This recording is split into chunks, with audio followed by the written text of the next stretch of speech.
Before your entire music library lived in the cloud, before it fit in your pocket, there was this. Physical media, finite choices, and the constant, paralyzing fear of a single scratch.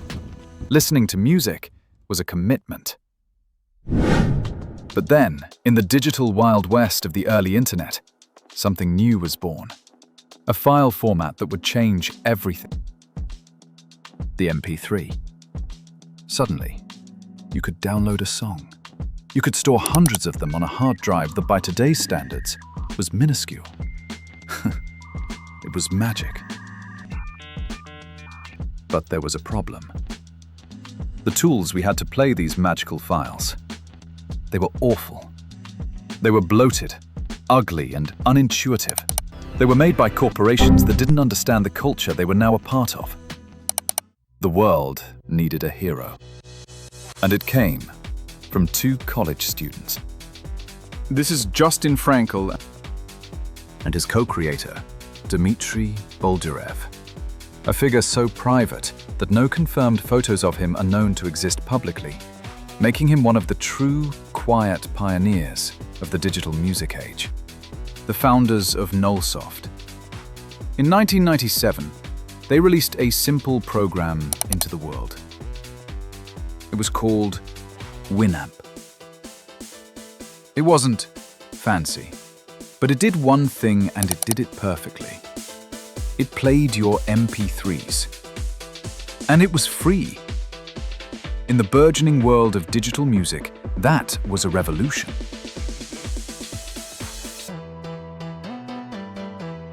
Winamp didn't stay simple for long, but its evolution was driven by what its users actually wanted. First came the playlist. For the first time, you were your own DJ. You could spend hours curating the perfect mix for any mood. Then came the equalizer. You could finally control how your music sounded, tweaking the bass and treble to perfection. But the feature that turned Winamp from a utility into a cultural phenomenon was this. Skins. The ability to completely change the look and feel of your player. Your music player was no longer just a tool. It was a statement.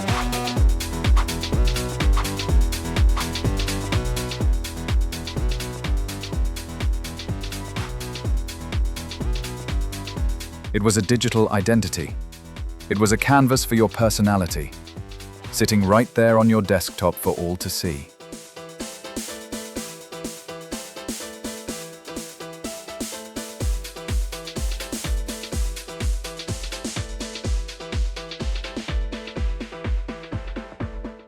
It was the first time many of us ever customized a piece of software to make it truly ours.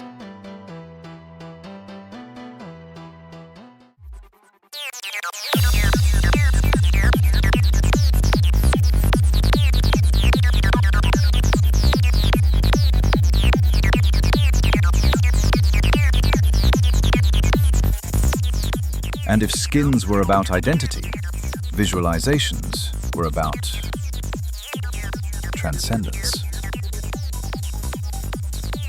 Plugins like Milk Drop and ABS turned your music into a living, breathing light show.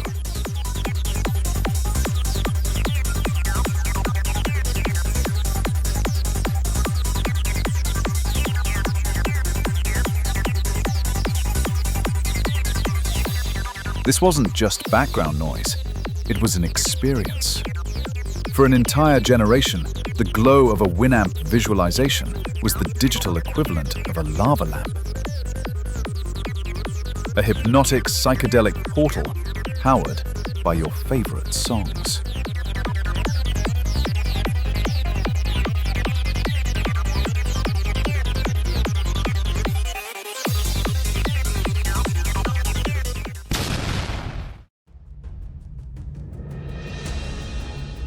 By the early 2000s, Winamp was unstoppable. It had tens of millions of users, It was the undisputed king of MP3s. It even had its own iconic, slightly absurd soundbite. Winamp. It really whips the llama's ass.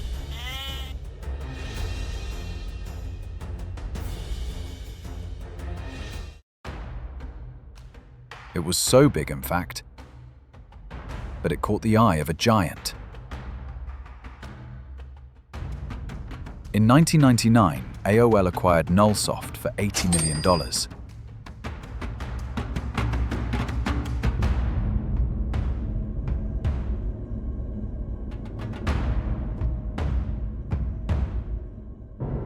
On the surface, it was the ultimate success story, but for many, this was the moment the music started to fade.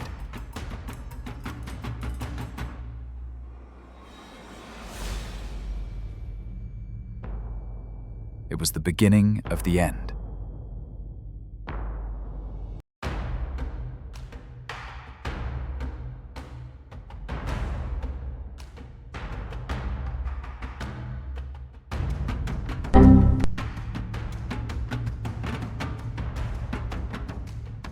The problems started slowly. Under AOL, Winamp started to get bloated.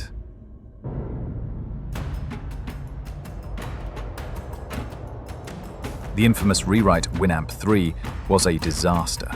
It was slow, unstable, and abandoned the lightweight philosophy that made everyone fall in love with it in the first place. And while Winamp was struggling with its identity, a new challenger entered the ring. Apple. With iTunes and the iPod, they didn't just offer a player, they offered an ecosystem. A store, a library, and a device that all worked together, seamlessly.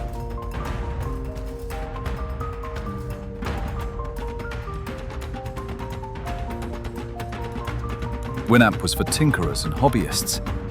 Apple was for everyone.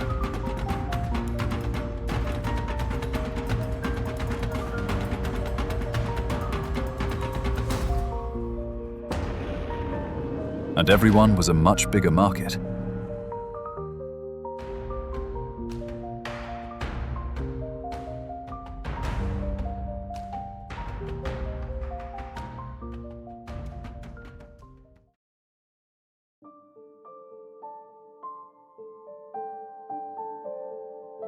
The final blow wasn't another player.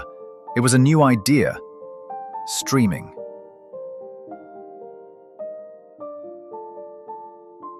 Services like Spotify meant you didn't need a massive library of MP3s anymore.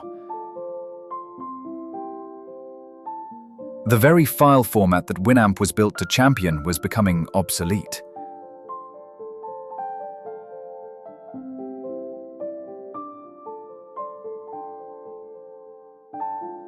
In 2013, AOL announced that Winamp would be shut down. The internet mourned. It felt like losing a piece of our collective digital childhood.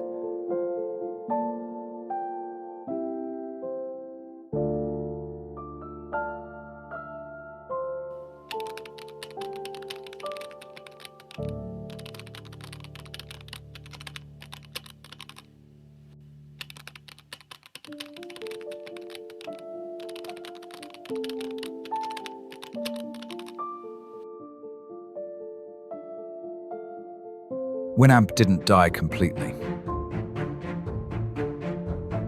It was sold, and it lives on today in various forms.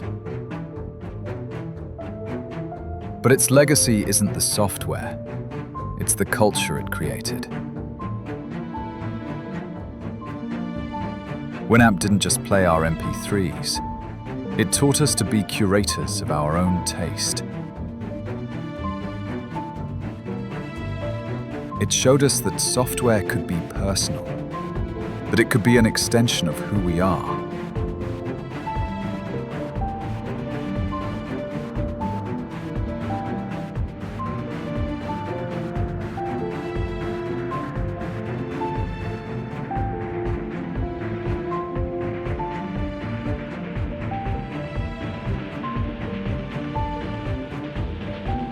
was the soundtrack to 1 million late-night coding sessions, study groups and LAN parties. It was the engine of the digital music revolution, built not by a corporation, but by people who just loved music.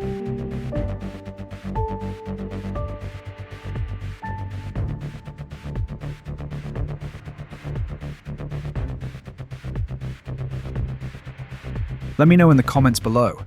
Thanks for watching.